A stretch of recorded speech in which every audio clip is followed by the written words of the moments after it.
اللہ اکبر اللہ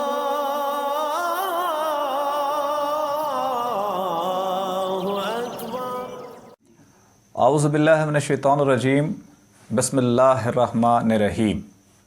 آقائے دو جہاں محمد مصطفیٰ صلی اللہ علیہ وآلہ وسلم نے فرمایا، لا نبی بعدی، میرے بعد کسی نبی نے نہیں آنا۔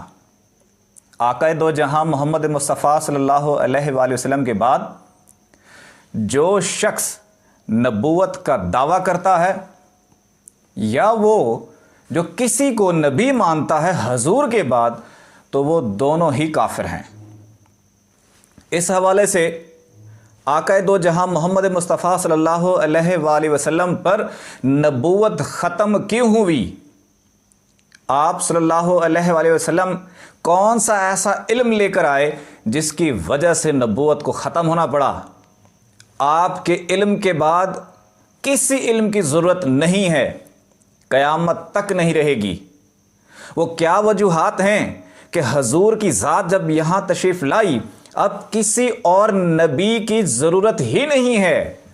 تصفیہ قلب اور تزکیہ نفس کے لیے، باطن کی تربیت کے لیے حضور پاک صلی اللہ علیہ وآلہ وسلم وہ کیسا علم لے کر آئے ہیں جو لوگوں کو رب سے جوڑ دیتا ہے؟ اس کا تو ایک ظاہری مفہوم ہے۔ ظاہری مفہوم کیا ہے کہ حضور آخری نبی ہیں، حضور کی نبوت کے بعد کوئی نبی نہیں آ سکتا، حالانکہ انسانیت قیامت تک ہے، انسانوں نے قیامت تک آنا ہے، ان کی رشد و ہدایت کے لیے بھی کوئی بطور نبی نہیں آ سکتا۔ ایک ظاہری مفہوم ہے نبوت کا اور ایک باطنی مفہوم ہے، اور باطنی جو مفہوم ہے وہ آقائے دو جہاں محمد مصطفیٰ صلی اللہ علیہ وآلہ وسلم کی عظمت کو ظاہر کرتا ہے۔ حضور پر نبوت کیوں ختم ہوئی؟ حضور وہ کون سا علم لے کر آئے؟ حضور کے علم کے بعد کسی کی ضرورت نہیں، حضور کے نبی ہونے کے بعد کسی نبی کی ضرورت نہیں رہی۔ ان تمام چیزوں کی تشریح کرنا ضروری ہے، اور ایسی باتیں جو فقراء اور ولیوں نے بتائی ہیں جو کہ بہت ہی اہم ہیں اور ہر بندے کو جاننے کی اشد ضرورت ہے۔ اس چیز کو مد نظر رکھتے ہوئے ہم یہاں پر ایک فکر اقبال چینل کے اوپر ایک پلیٹ فارم بنا رہے ہیں، ختم نبوت پلیٹ فارم۔ وہ جو فورم ہوگا ختم نبوت کا، وہ نبی پاک صلی اللہ علیہ وآلہ وسلم کی ناموس، آپ کی نبوت کے اختتام کے حوالے سے اس چیز کا دفاع بھی کرے گا، اس کی تشریح بھی کرے گا۔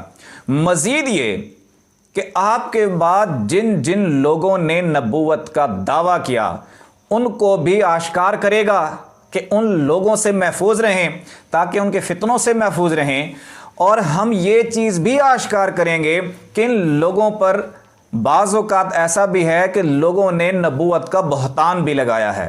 ان تمام چیزوں کی اشد ضرورت ہے، اس ضرورت کو مد نظر رکھتے ہوئے، کیونکہ بعض اوقات میں نے خود بھی کئی لوگوں کو سنا، ختم نبوت کا میں خود ممبر بھی رہا، تو جب میں نے سنا تو وہ چیزیں جو کہ باطنی تشریح ہے، باطنی مفہوم ہے ختم نبوت کا، جو پیرانے پیر حضور غوث پاک نے فرمایا، جو کہ سلطان العاشقین حضرت صفی سلطان باہو رحمۃ اللہ علیہ نے فرمایا، اور جو حسن بصری رحمۃ اللہ علیہ نے فرمایا، وہ ختم نبوت کی جو باطنی تشریح ان لوگوں نے، ان ہستیوں نے جو کی ہے، وہ ہماری نظروں سے اوجھل ہے اور وہ انتہائی قیمتی ہے، وہ معلومات، وہ انفارمیشن۔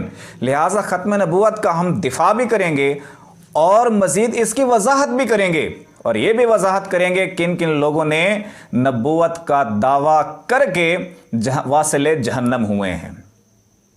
تو انشاءاللہ آنے والے وقت میں کچھ ہی ہفتوں میں ہم باقاعدہ ختم نبوت کی جو باڈی ہوگی اس کو اناؤنس کریں گے، اور جو ہمارے عہدیدار ہوں گے وہ انشاءاللہ پاکستان بھر میں بلکہ آن لائن سسٹم کے ذریعے دنیا بھر میں ختم نبوت کا پرچار کریں گے کہ ختم نبوت کا مفہوم کیا ہے۔ حضور کی ذات کے سامنے کسی اور نبی کی ضرورت نہیں ہے۔ آئیں ختم نبوت فورم یہاں جوائن کریں، جس میں باطنی تشریح بھی ساتھ سکھائی جائے گی، باطنی علم بھی سکھایا جائے گا، حضور کی ذات کو واضح بھی کرنے کی کوشش کریں گے، حضور کی ذات، حضور کے فیض، حضور کی نبوت پر تذکرہ بھی کریں گے، حضور کی شان بھی بیان کریں گے۔